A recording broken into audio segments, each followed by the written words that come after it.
And for more insight on that State of the Nation speech from the People's Consultative Assembly in Jakarta, we have Dr. Dirk Tomsa join us. He's Associate Professor in Politics and Head of the Department of Politics, Media and Philosophy at Trobe University. Dr. Tomsa, thank you for joining us. Jokowi says the future leader must have public trust, and it's key in determining whether policies and decisions will be followed.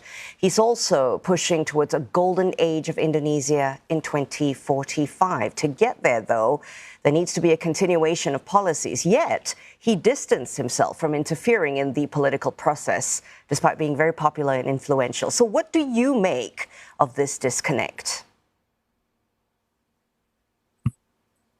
Yeah, hello. Thanks for having me. It was interesting that Jokowi started his speech immediately by saying, "Oh, this is a year of politics now, we're preparing for the election."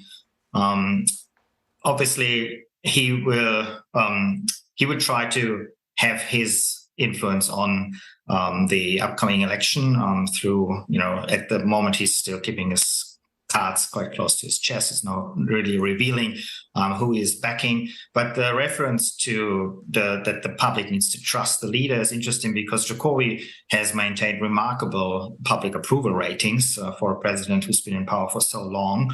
I think earlier this year, his approval rating was above 70%, which is really remarkable. And so that's a little hint, to his successors that he's done really well, and that the candidates who are currently vying to succeed him, should listen to him. As I said, so far he's given some signals, but he hasn't given any open support to whom he might support in next year's election. The aim is 2045 has often been mentioned. Indonesia wants to capitalize on the demographic advantages that it has to boost productivity over the next few years. And Jokowi would like to think the policies he's put in place during his presidency will help Indonesia get there. But there are obviously significant challenges ahead for his successors. And he's made it clear during his speech today that in his view, he's put the foundations in place, and it's now up to his successors to follow up on that. You talked a lot about signals, clues, hints. Any inkling as to who he has in mind as a presidential successor? Yeah, well, there are obviously three main candidates: Prabowo Subianto, Ganjar Pranowo, and Anies Baswedan. I think Anies is out, but between the other two, Jokowi hasn't really given very clear signals whom he might support. But most recently, I think there were signs that he seems to be leaning towards Prabowo Subianto, with whom, of course, he has fought very bitter presidential elections in the past, in 2014 and in 2019. Then he appointed Prabowo Subianto into his cabinet. He's now the defense minister. And it seems that Jokowi feels as if Prabowo may sort of protect Jokowi's legacy perhaps a bit better than any of the other candidates. That seems to be one of the reasoning why he seems to be leaning towards Prabowo. But it's still quite a long way until the election, and there are still negotiations about the vice presidential candidates going on in the background. And so at the moment, the signs are leaning towards Prabowo.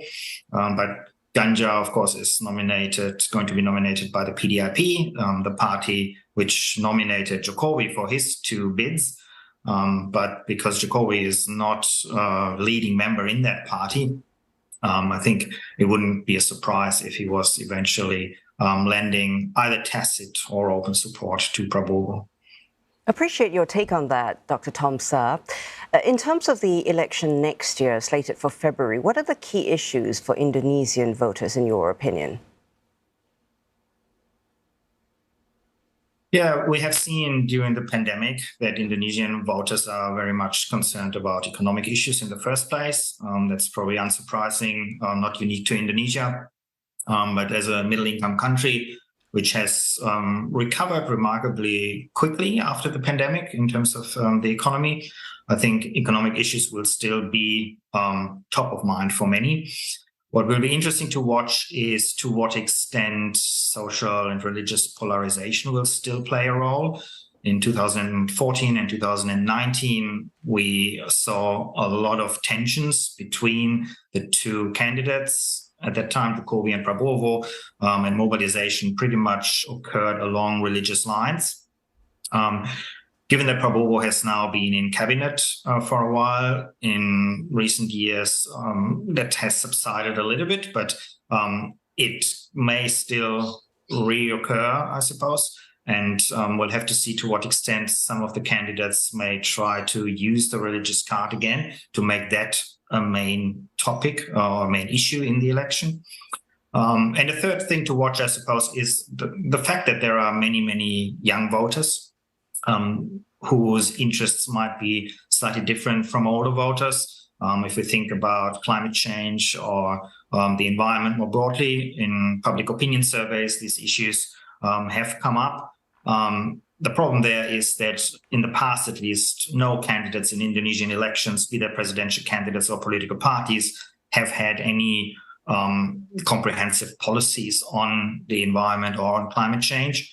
So I doubt that it will play a role in the campaign, but voters will possibly, especially younger voters, will possibly look for some cues on that. And you know, Dr. Tomsa, as we speak, President Widodo is actually taken to the podium again for his fiscal report or his budget speech.